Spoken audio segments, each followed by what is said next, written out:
Elevated Grapes Podcast. Elevated Grapes Podcast. With your host, Sethi. Your host, Sethi. And Stylist Rashi Bindra. It's time to get started. Let's talk fashion, shall we?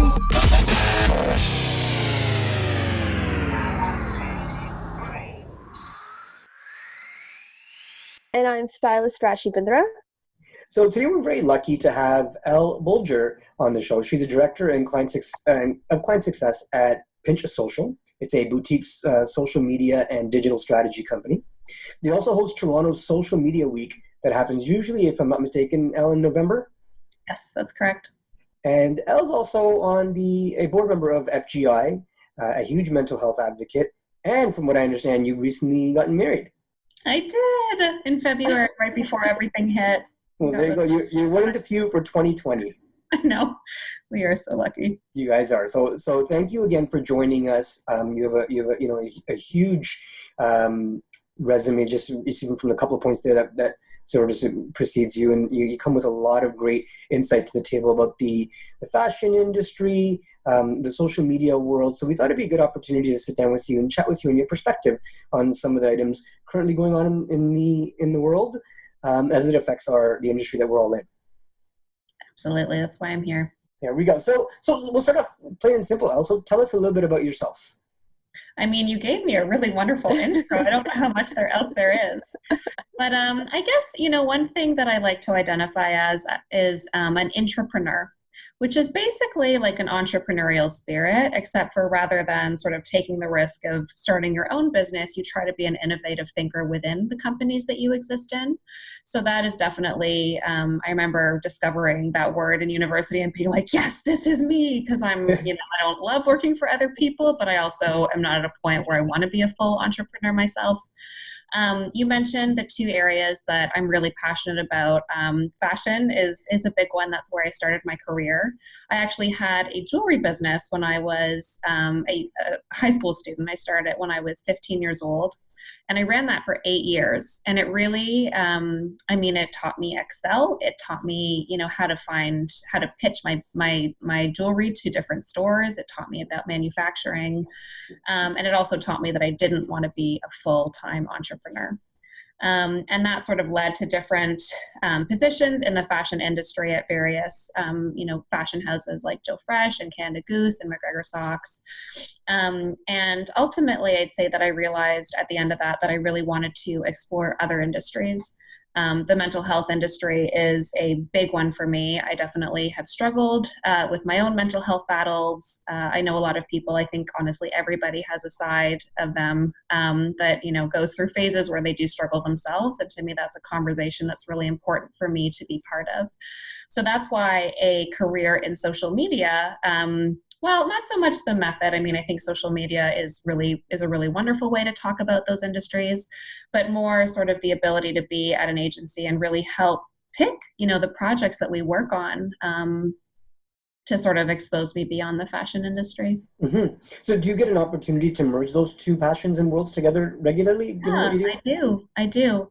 I would say, we work in lots of other industries as well, but through being a member of Fashion Group International and being on the board for this is my second year on the board there. And that honestly has resulted in quite a few projects in the fashion industry, which has been so wonderful. I love the people that I meet. I love the entrepreneurs we get to work with that way. And very often we also have a project or two in the mental health space.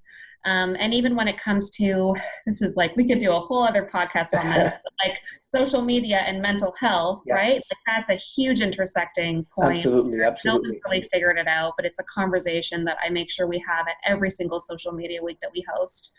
And then there's lots of other industries that we work in too that I learn lots from. But they definitely come together in an agency when I get to be sort of part of the funnel that brings business to us. I'd say that I, chat with a lot of clients and figure out, I'm sort of the first person that they speak with. So I figure out whether they align with our values and whether we think we can help them. And So to that point, you just mentioned that, you're sort of the first point of contact for new folks that are introduced to your group. So what's your exact role with Pinch, and how did you get started with Pinch Social? Oh, Jill of all trades. The second part of your question first. Okay. So I was at my old company and sort of realized that, I wanted to leave fashion, but I wasn't sure what my next position would look like. And I had begun freelancing in social media on the side.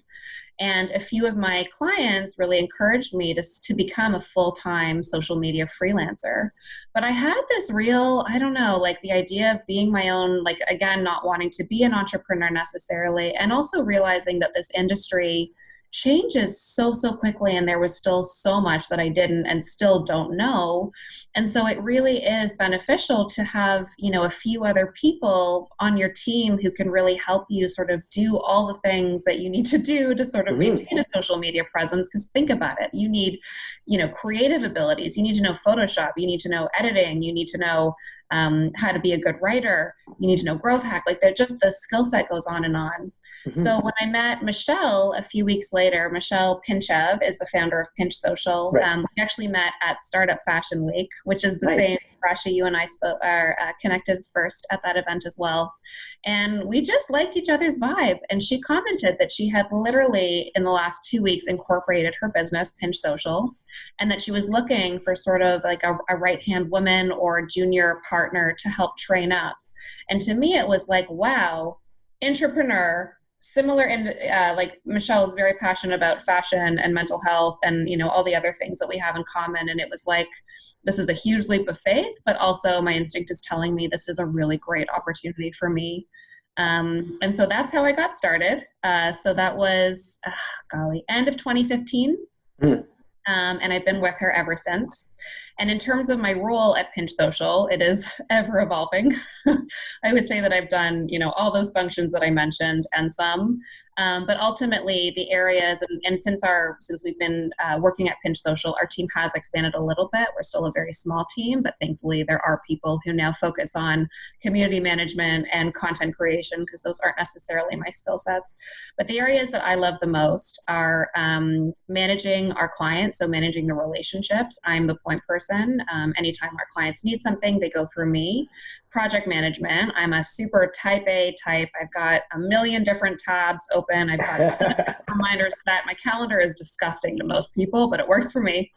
And then I love business development. And part of that comes from, I'm like a full-on extrovert. So I love going to events and chatting with people. And I love exploring how social media can help, solve business problems. And I think, Michelle and I both have strategic business minds.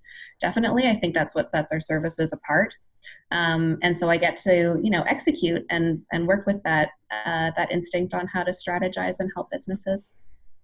And I guess having that correlation of similar interests between you and Michelle, it really helped to elevate the relationship and also your purpose with the business. Absolutely.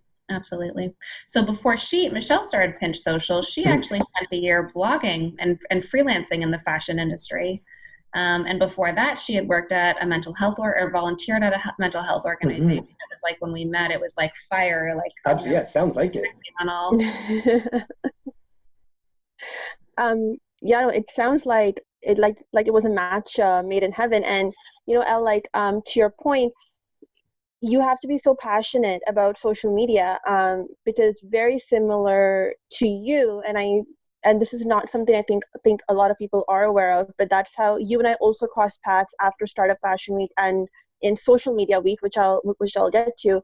Is I didn't really start out as a stylist or a fashion show producer / event planner. It was, again, social media, and when it started, like 2012 even, or 13 was when like the idea of someone managing someone else's social media account in Montreal was starting up. So similar to yourself, I'd started doing a lot of freelancing for smaller brands and smaller companies and individuals and building that. Then I moved here and I was still doing that. And then it came to that point where I was like, I need a team to do this because it's always changing and there's so much going on. And how much do I love it, or do I love the other aspect as well? And I think taking that call was one of the most difficult choices I had to do. And then like plunging into like, okay. And then I think that's how I came on to start up Fashion Week in 2016.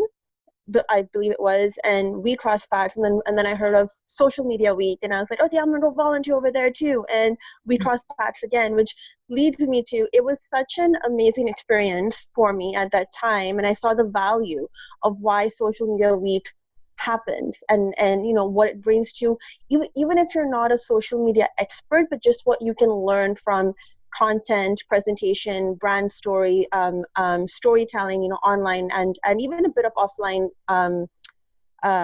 strategies. How did Pinch Social get involved in it?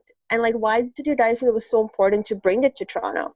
Totally. Well, I'll answer. So I just had a comment in response to what you just said. And I think that it's so important to, host a conference like Social Media Week, because the barriers of what a small brand can do versus a big brand, when it comes to magazines and more traditional marketing, it's huge. Like the cost of what that takes is very restrictive for a lot of small businesses. But in social media, a small business can benefit from hearing what Coca-Cola or National Geographic is doing.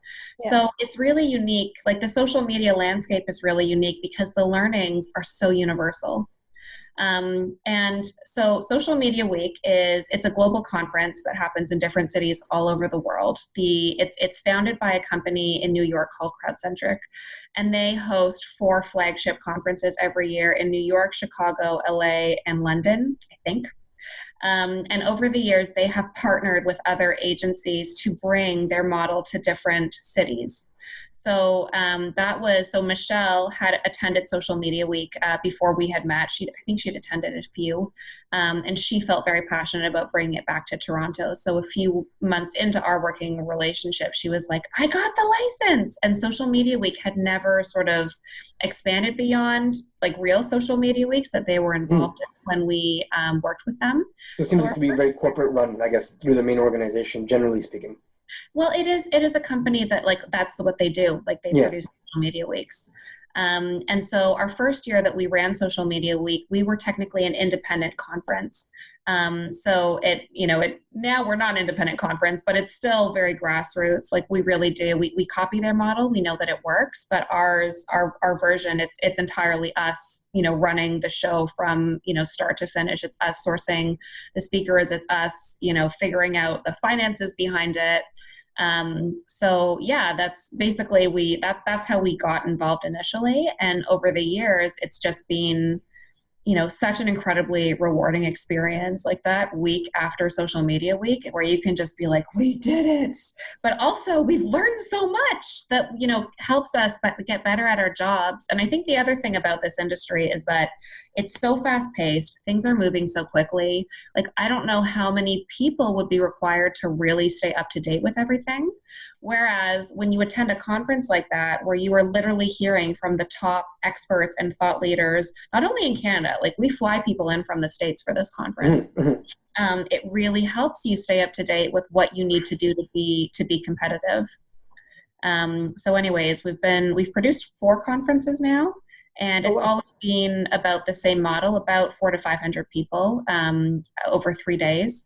And I think we just keep getting better and better at running the same model, and that's really what we're focused on. Do you find that there's the way it runs for the Toronto market is different than what you guys experienced or saw with New York and other places? It's interesting you say that. So I've been to Social Media Weeks in New York and London now.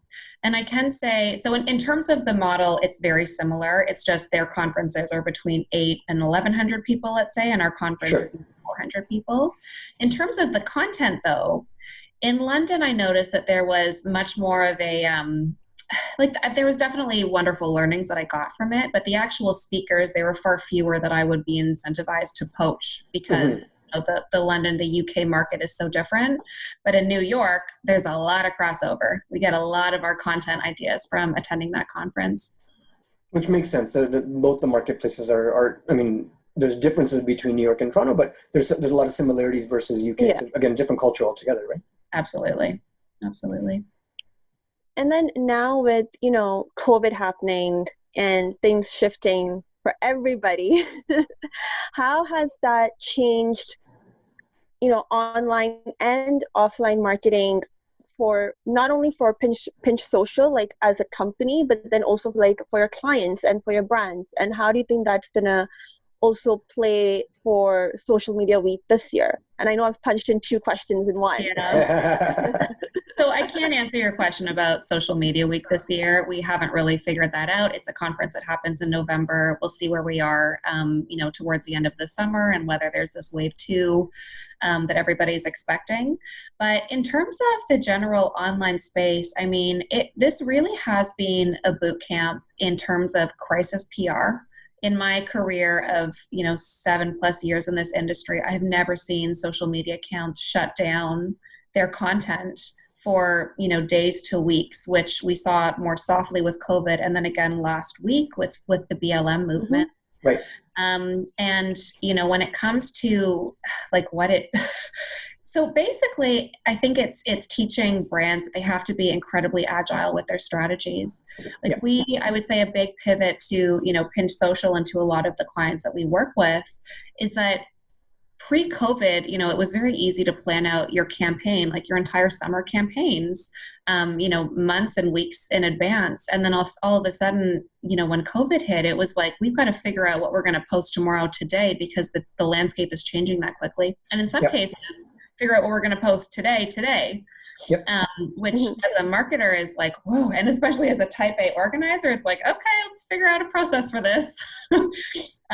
So yeah, I would say agility is huge. And I would also say that, brands and the values that they stand for are just incredibly important right now.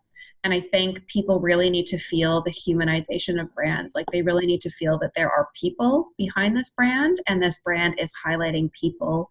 And not, doing it in a way that is just strictly for profit. I think empathy and authenticity are really, really key right now. Will always be key, but right now. And to your point about people feeling that there's a person or people behind the brand, or understanding what's appropriate to post now versus in the past. So I'm saying this because as an example, like there's an event organizer that I know, and his posts are quite regular, quite on point when it comes to the events he's posting. They're timed very well. But one of the posts came out post-COVID, post-shutdown, about an event that was occurring that he had marketed well before.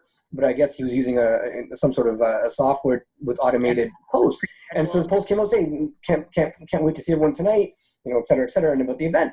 And I'm thinking to myself, I'm like, did something change? Is the venue open? And I saw no other marketing about it from any other organizers except for this one post. I mean, needless to say, within, I think, 5 to 10 minutes, it got taken down. Because I guess he'd gotten a message that said, hey, you posting about the event, which is no longer happening.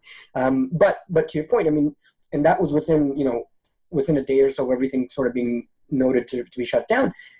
But even in that moment, if you don't move as quickly, it can have, this is a small situation for a local event organizer. But, if you're thinking about a larger company or, a brand that's trying to maintain a certain reputation and they post something inaccurately because it was pre-planned or on a pre-planned software, especially in a time like this, like it's so important to be so super hands-on and posting what's relevant, because like you said, what we post today could have zero relevance tomorrow, and the whole situation for that post could change tomorrow. Right. Absolutely. So having a and the other reality, and I will say this, I don't know, I feel like brands are under a huge amount of pressure right now to say the right things and do the right things. I saw it. I've never seen it before last week. And absolutely, especially right now. Yeah, and I will say to consumers, be aware that there are people behind that brand who are doing their best. And it's not the first mistake we're going to see on social media. The example that you saw, that's probably a smaller mistake in the grand absolutely. Things that can happen. So I think right now there's so much need and there's so much anger, and it's just so easy to get angry at corporations. And you forget that those corporations are full of people who are just trying their best and are passionate about these causes the way that everybody is. And it's so difficult because, I mean, you could have a totally appropriate intention when you're posting, but it's just, one person's perspective on it or a group's perspective on it is not taken in the light that it was meant to be. I mean, it's a huge issue for the entire company. And it's not to say that, the company did it on purpose. Like, even if it was an oversight on their end, but there's still ramifications of that decision. There are, and unfortunately, there's a trail, right? It just takes one screenshot for that, mistake, and for a smaller events company, not as big of a deal. But when you get to a big company, that's only forever. And Elle, to your point, even like you said that people forget, or actually I should say, consumers forget that there are people behind the brands. Touching on last week when the Black Lives Movement happened, and everybody who was able to support in their own way joined the movement, which was amazing. But there was a lot of all these posts and all this outrage why certain fashion brands have kept quiet and why aren't they saying anything. And and I'll admit, like, even myself, initially I was like, why aren't they saying anything?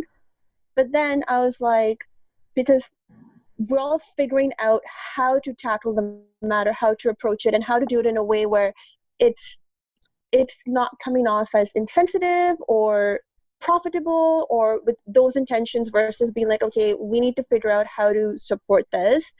So true. And even with COVID, like initially there were a lot of brands that didn't know how to react, and like tweets were going on and Instagram comments were going on, and then it just like nobody knows what to do. Yeah. How do we all figure this out? There is no course you can take to teach you how to navigate these situations that we seem to be, coming onto. And it's tough because you criticize brands for being silent. You criticize brands for saying the wrong thing. You criticize brands for, continuing with business as usual, when you've got to realize that this is already a COVID landscape, right? Like businesses, especially in the fashion industry, have been hit so hard, like so hard. And for them to shut down their marketing efforts and their ads for a week is huge on their bottom line. And you've got to realize that if they're shutting down their marketing and if they're not making sales, they're not able to, pay their employees in the same way. They're not able to afford that donation that they're really trying to make.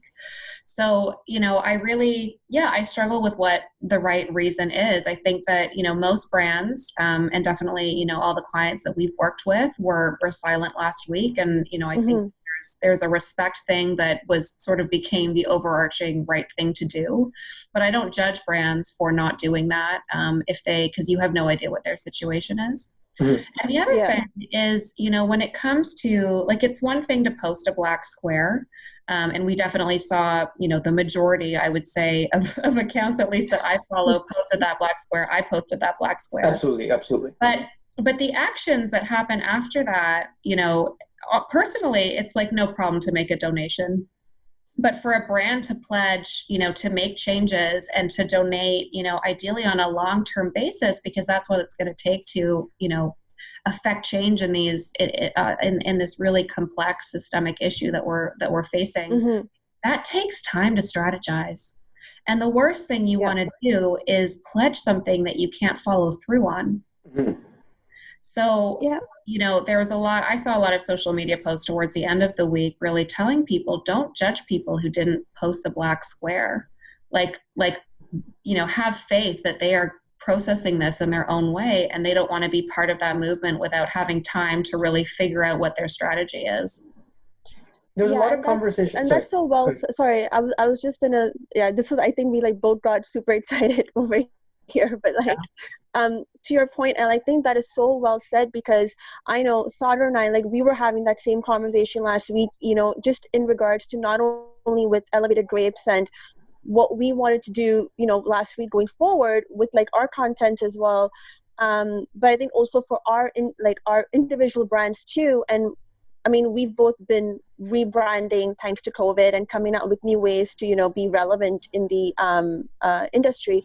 And we both were like, we're going to have to, what does it make sense for us to do? And if we're going to support this, which we also both as individuals and as a brand believe in as well, how do we make sure that even in the long term, we are taking those right actions? And, and we've had those conversations, how to approach it. So people, I think everyone's so emotional, which is, again, understandably so. But during this emotion, to your point, it's I think we have to be very, very very understanding of the fact that we don't have all the answers. We want to help. We want to be an ally. We want to see how we can be part of the change, even though it's not about us. But how do we do it in a way where it's really, really beneficial? And, it does take a lot of time to figure this out. Yeah. And I think it depends also what your industry is. I mean, I think there are certain industries that are much more poised to really, have a positive change in this space compared to others. And I will say also, actions speak louder than words. So rather than pledging and promising to host or to highlight, a Black person founded business every single week, just highlight the business, right? Like people, to me, if you are sort of trying to figure out, and then it gives you space to experiment, to figure out, what really resonates with your audience, and what is sustainable, without making these promises that then people are going to get angry at you for not following through. And the other side of it is also, what's enough and what's not enough. Companies will put out announcement or whatever they're pledging, or here's what they're doing to help the movement, or what their participation factor is. But then there's always someone on the other end waiting to just comment or strike back and say, well, you're a multi-billion-dollar company. Why are you only doing this? Why are you only doing it seems like the answer, even though companies within what they feel, and I'm sure they have numerous meetings about these things, numerous conversations amongst executives. So whatever factors they use into that decision to come up with, okay, this is what we're going to do as a company to do our part. I mean, you have to also respect that they are doing it based on their resources and means. I think a lot of people are looking for ways to find fault in this situation too, without being careful to understand the background. I mean, we don't know the ins and outs of those specific companies, or a person's personal life and what they're able to do and not able to do, and where the resources are being used. Whether it's for example, a celebrity, or a social media socialite, or a company or a brand. If somebody is doing something, I think that's what's important. Obviously, genuinely, not with any sort of ulterior motive in mind, but genuinely companies doing what they can, or a brand, or a celebrity or an individual doing something. I think that's what has to be looked at as okay, they're helping the cause. If one small thing gets impacted by their actions, that's a value add to me. Absolutely. And also keep in mind this is one issue that definitely deserves a lot of our attention, but it's not the only issue in the world that's going on right now. And so to me, right now there's a lot of angry people, and at some point those, we will go back to a new norm, but it probably won't be taking over, our Twitter and our Instagram feeds a few months from now. But to me, this is a real statement and a real pressure to companies to do good in the world.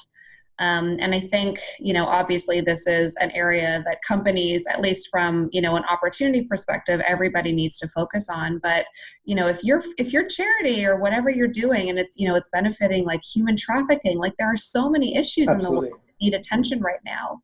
So, and the other thing is, if you pressure companies to get behind this, initiative, it may mean that they have to pull back in other areas that they're also trying to focus on. So, and that they're already potentially committed to. Yeah. And that's why they maybe can't do more. You can never judge without having all the facts, and it's just impossible to have all the facts behind the scenes in most cases. And I really, really believe that even if an issue doesn't resonate with you that deeply, and you may still be for it, that's fine. But if for you something else is more important, that's also okay, right? It doesn't necessarily mean that if you're not pledging or donating or being part of in this case the Black Lives Movement, it doesn't mean that you're not feeling it or that you're not understanding the cause. You may be supporting it in a way where, yes, this is important, and I don't mind, let's say, sharing resources or finding ways to help, but maybe something else is a lot more important to you. And I think that should also be honored, because like you said, when you pressurize or force brands or companies to get behind one cause only, it does affect all the other issues that are happening in the world. And it also affects your energy and passion for it, because then it doesn't become something that you really want to advocate for. It kind of becomes something corporate-y, like, oh, we have to do this because of this pressure type of thing. And that makes a big difference in your business values too. I mean, I personally find that, yeah. So guys, we're gonna take a quick break. Sure. Right here, and we got to do a quick reset, and we'll be right back.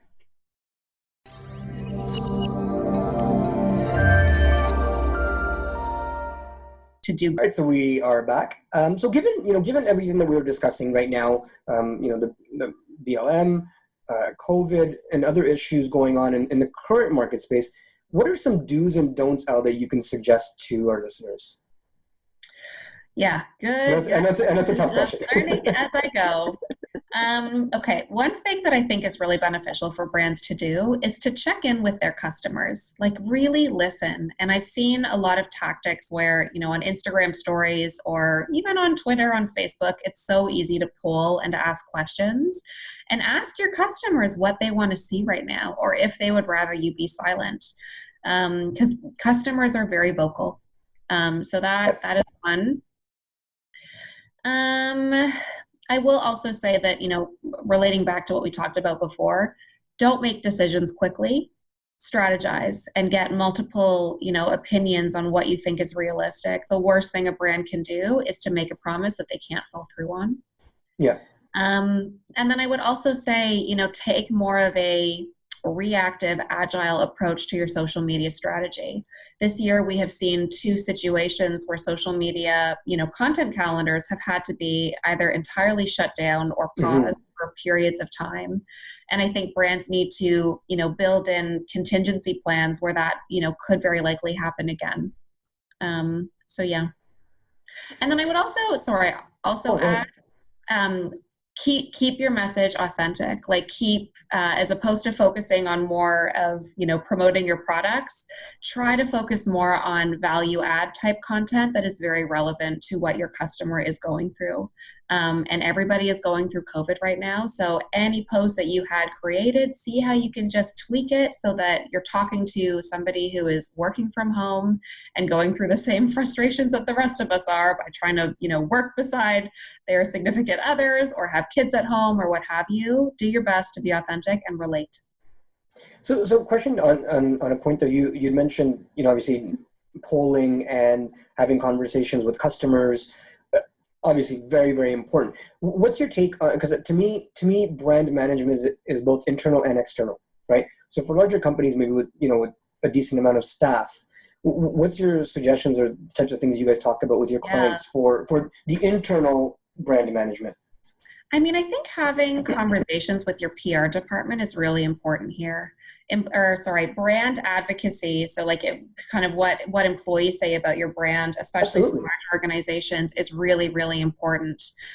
So I would say, I'm strictly a social media marketer. So these are all the tactics that I would do to, your follower base, but putting on my HR hat, which I have no experience in, by the way, I would say the same principles go for your employees. And if anything, I would check in with them first, because they probably embody your values in a lot of ways. That's why they've chosen to work at your company. But Absolutely. Also, in social media, we do talk quite a bit about the power of employees' voices. And this is actually something we give workshops on at Pinch Social, where, we sort of help companies figure out how to get their employees talking about the work and the company culture. Because if you look at, let's say a company has 5,000 followers, but then they have 50 employees, and each of those employees has 1,000 followers. Do the math there. You get way more reach if you are getting your employees to amplify these messages. Absolutely. And I think that they will naturally want to amplify your message, especially on, super polarizing and important topics like the BLM movement and like COVID and, how companies are responding to that. If you ask their opinion first, and if you take that into consideration. They can be an incredible advocate or even in some cases a detractor for the company, which affects the overall brand management, as you mentioned. Absolutely. So based on the research you guys are doing and the conversations you're having with clients, and what you're seeing in the market space. And this might be a little bit of a difficult question to answer, but just a forecast, like what do you see or anticipate is going to happen or going forward with the marketing trends and where, sort of social media and marketing is headed? I wish I had gone to a social media post-COVID before answering this question. Yeah. But, essentially, so I do know that there are stats to show that people are spending a lot more time on social media. That's about 20% in Q1 this year that like attention spans and time spent on social media went up. But at the same time, every single brand out there who used to offer unique other experiences like being in the store or, being at this event, all of them are now competing for the same people's attention on social media. That's okay. Someone's either hungry or excited. Yeah, he's a Yorkie. There you go. He probably just He's more than welcome on the podcast, by the way. We've had pets made appearances here, so it's all good. Okay. What was I saying? Yeah, so you're competing for the same attention. It's a much more competitive landscape. So this sounds simple and cliche, but make sure your content is good. Yeah. And that's the hardest thing is, what is good, what is relevant, what is appropriate. And that's the conversations you need to be having within your teams, within your companies, within your groups to make sure that, everybody is on the same page when it comes to that messaging and branding. Go on Instagram, there's 20 different. Oh, that's okay. And then we had a bit of an internet glitch there, but I think we're good. Go ahead. No worries. So live experiences are definitely on the rise right now. I'm seeing it in workouts. I'm seeing it in yoga and meditation classes. I'm seeing it in, FGI Toronto. We've been, interviewing on Instagram Live twice a week, various thought leaders in the fashion space. So definitely make sure that you are leveraging and experimenting with some sort of live experience. On Facebook, on Instagram, those are the majority ones. TikTok's becoming a big thing as well. I also think that this right now is an interesting time to explore that platform. We're seeing a lot more people and brands get on it. It's becoming more of a mainstream social media platform as opposed to a year ago. It was still very much sort of what kids used. They have a live component as well on TikTok. Okay. I will admit I am not a TikTok expert yet. It's on my list. Same here. I've not gone on the platform yet. I've not downloaded it. I've not explored it. Sauter has. He's done some really cool stuff, but I've gone down that TikTok tunnel where you go through that maze and you get lost in the labyrinth and you can't get out. I've spent hours on it some nights. Just it's like you said, social media usage is up so much, and I'm 3 hours later and I'm like, where did that time just go? And then the only other thing that I will say, and this is more of a tip to marketers, which I think should be fundamental to any marketing strategy, test and learn, it applies to ads. And I think anybody who knows ads know that every, ad that you put out should have an A/B test component, but the same goes with your organic posts as well. Figure it out. Do your audiences respond more to, a graphic type story or to images? Mm-hmm. So just have that perspective and be analyzing and taking a look at where the eyeballs of your followers are predominantly going and figure out what those posts have in common and post more posts like that. Yeah, absolutely. And that's what's important is like you said, and it seems to be a key messaging throughout your responses is that understand your consumer, understand your client, understand the people that you're marketing towards. Yeah. And understand that what they need is constantly changing in this environment. Absolutely. Yeah. Absolutely. Because it's a lot of people are figuring it out as they go along too, just as we are as consumers and anything that we do, things that I thought I would need it in March, given when this was first starting versus what I think I need now. They're very different. Very different. Because it keeps changing. It keeps that requirement and that need keeps changing. At first it was like, well, we don't know what's going to happen here. I don't know how long this is going to last. I need to stock up on, toilet paper as an example, right? That was the biggest thing in March. And now, I'm not buying hordes of toilet paper right now just because again, I know it's more easily accessible. That initial fear is gone. And that's a really small example, but it's so impactful because toilet paper jokes were amazing a month ago. It was incredible. They're kind of old now. Yeah, absolutely. And that's the whole point. It changes so swiftly based on what the consumer believes that they need. I do. There's just one more that I wanted to. So right now, the marketing world and what our feeds are consumed with, it's very dark. Like it's a lot of like this. These are dark issues that we're really trying to tackle. And every documentary or article that I read on these issues, I leave feeling sad Unsettled. and unsettled and all of these. And humor, on social media. And there's a time and a place. I would not say joke last week. But know that your consumers right now are feeling darker and heavier than normal. And this happened, I would say it's still even now happening with COVID and, so much discussion about this next round that's supposed to hit in the fall. So don't be scared to get light. Acknowledge what's going on, but also make your customers laugh. Yeah, there's a fine balance on how to do that appropriately too. Definitely.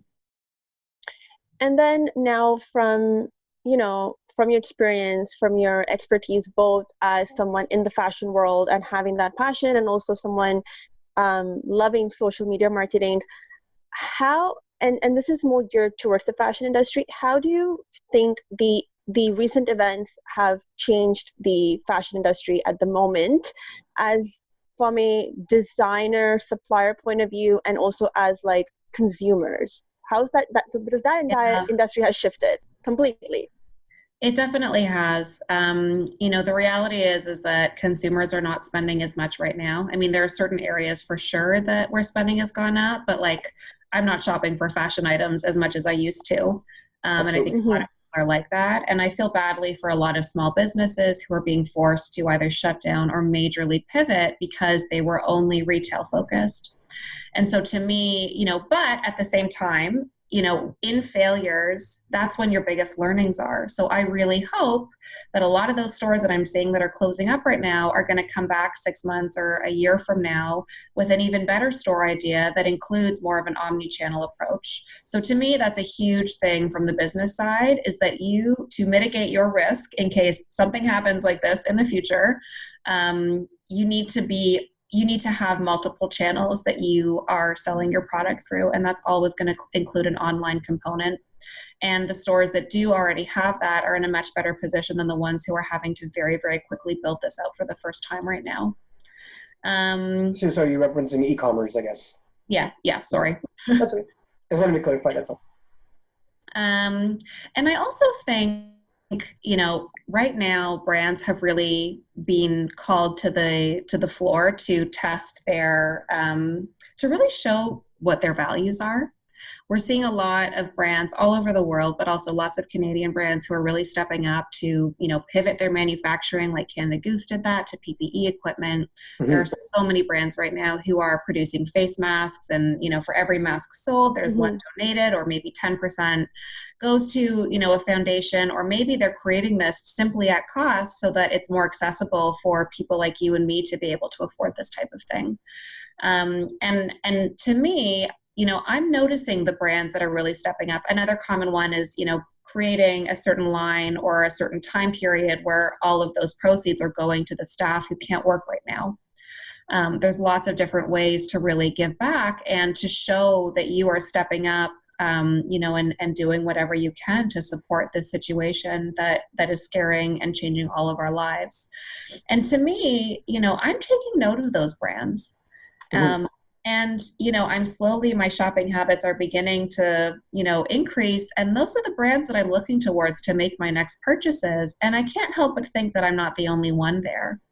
So to the brands that have been hit, I mean, every fashion house has been hit by this, but the ones that have really, been at the forefront of really trying to help, I think hopefully will be rewarded because people will notice and remember that.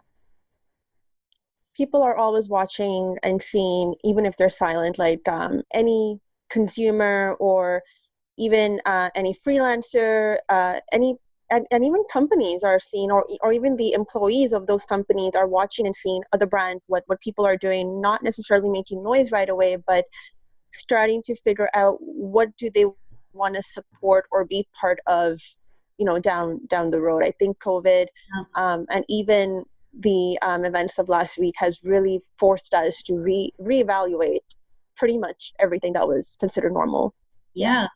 and triple bottom line business is at the forefront of all of that. I think that's what all of these things have in common, is we really value businesses that, you know, do a good job. It's quality, you know, they're making a profit, but they're still giving back.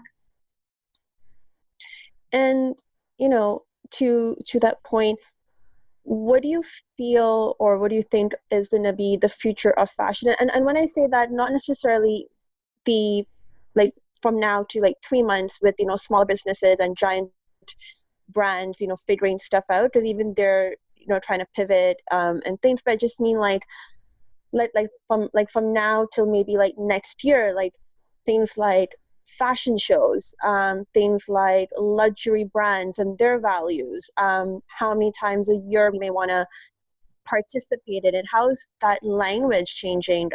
Because so much has been happening. Like they've been getting, I feel the fashion industry for some reason has been more under the microscope than some of the other industries at times, because it's also considered to be such a luxury industry. Yeah, I think that's fair. And I mean, the short answer is, I don't know. I've never seen a situation like this, and I wish I had a crystal ball, but I don't think anybody does. But, you know, I think, like, I definitely think that there will be an increase in more casual. I think I'm seeing that. That's all the ads that are targeting. That's what we're seeing right now. Yeah, we're all seeing that. Yep. You can't tell it, but I may or may not be wearing my PJs under here. Absolutely. Same with every other thing. Absolutely. I may or may not be wearing a pair of shorts with my. Yeah, exactly. For the record, I am actually wearing jeans, but like you would know, you know? Exactly. And, you know, I think brands are getting a lot more creative around how to showcase their product in a safe way. So like one of our clients has actually, you know, they've hired models and they've taught those models, like literally those models Zoomed with a photographer and they shot their own photos at home with this virtual photographer's direction. So, you know, when you think about fashion shows, like I wonder if there will be a fashion show where models are hired and they're maybe walking down, you know, their flights of steps in their homes with a self set up tripod at the end. I think, yeah, we'll have to see what creative ways the industry comes up with to sort of continue people's passion for fashion and to see future lines in fall and spring and summer continue. We started to see some of that already. If you know, like there's a couple of brands, and Rashi will remember the names, but you know, they've done digital, they've done virtual, they've done where it's almost looks like it's an invisible person walking in the outfit. You know, they've done the exact same thing you mentioned, like, you know, in their house, and it's like a specific brand, and they want to showcase, you know, 10 new pieces in a line, and so each model in their house is running one of the pieces, and they're switching between video shots. I think AR, I mean, I haven't seen a ton of it super well done, but I think AR is going to become, like, I think it's going to be fast tracked. I think that's how we're going to be shopping. Like, I don't know about you, but I really value trying certain things on. There's like a few brands where I know and I'm comfortable shopping, but to not be able to try things on, like, I can't think of anything else that's going to solve that other than AR. Yeah, and I think it depends on what it is. Like, you know, certain like, you know, if you're buying certain accessories, you can probably get away with e-commerce and purchasing online, or, you know, a sweater or something like that. But certain things, like as a guy, to buy a full suit, you know, I mentioned this in our other show. Exactly. You know, I'm not going to be comfortable buying a full suit. I mean, how do you measure yourself? You don't know how to do that. Yeah. There's certain tailors I've gone to in the past where I can probably ask them to build a suit for me because they know my measurements. But even then, like, you know, until you go in, you try it on, and there's alterations and fixes, and it's just not the same. It's just not the same experience as when you're purchasing it, when you've had the opportunity to go through the proper motions. Sure. So that's my take. I think certain things, yes, we can probably adopt a bit more in e-commerce, but certain things are going to be very, very challenging to do. Yep, I agree. And also anything custom is going to be really tough. Absolutely. No, absolutely, absolutely. So Elle, we'll sort of come to a close on the show, but wanted to leave any last thoughts with you, anything that you think you'd want to share with the listeners, a message, a thought, something specific that's, you know, that's of importance to you. We'll leave that floor to you to sort of help close off. Any final thoughts for yourself? I would just say, as a consumer, be gentle. You know, nobody knows the answers. Nobody has seen these types of situations come up before. And I think before you judge and get angry, at a brand or an influencer personality for not doing something or doing something wrong that you don't agree with. Take a step back and just think about who the people are on the other side of that, who are trying to figure this out themselves too. I think gentleness and more empathy is going to be really important to help us move through these issues and what is happening in the online world right now. No, absolutely. I couldn't have said it better. Just understand that we're all going through it. The fashion industry will bounce back. Yeah, 100%. There's too many folks like us out there that are just itching to get it right back up and running. To get back to work, yes. So, Rashi, as a guy, to buy a full suit, I mentioned this in our other show. Exactly. I'm not going to be comfortable buying a full suit. I mean, how do you measure yourself? You don't know how to do that. Yeah. There's certain tailors I've gone to in the past where I can probably ask them to build a suit for me because they know my measurements. But even then, until you go in, you try it on, and there's alterations and fixes, and it's just not the same. It's just not the same experience as when you're purchasing it when you've had the opportunity to go through the proper motions. Sure. So that's my take. I think certain things, yes, we can probably adopt a bit more in e-commerce, but certain things are going to be very, very challenging to do. Yeah, I agree. And also anything custom is going to be really tough. Absolutely. No, absolutely, absolutely. So Elle, we'll sort of come to a close on the show, but wanted to leave any last thoughts with you. Anything that you think you'd want to share with the listeners, a message, a thought, something specific that's of importance to you. We'll leave that floor to you to sort of help close off. Any final thoughts for yourself? I would just say, as a consumer, be gentle. Nobody knows the answers. Nobody has seen these types of situations come up before. And I think before you judge and get angry at a brand or an influencer personality for not doing something or doing something wrong that you don't agree with, take a step back and just think about. Hey guys, thank you for watching that podcast or that video. If you like what you hear and you want to hear more of us and see some of our behind the scenes stuff, subscribe below. Yes, hit that little red button thingy that's over there and hit subscribe and keep following us for a lot more cool fun stuff. Thanks again for tuning in. We'll see you soon.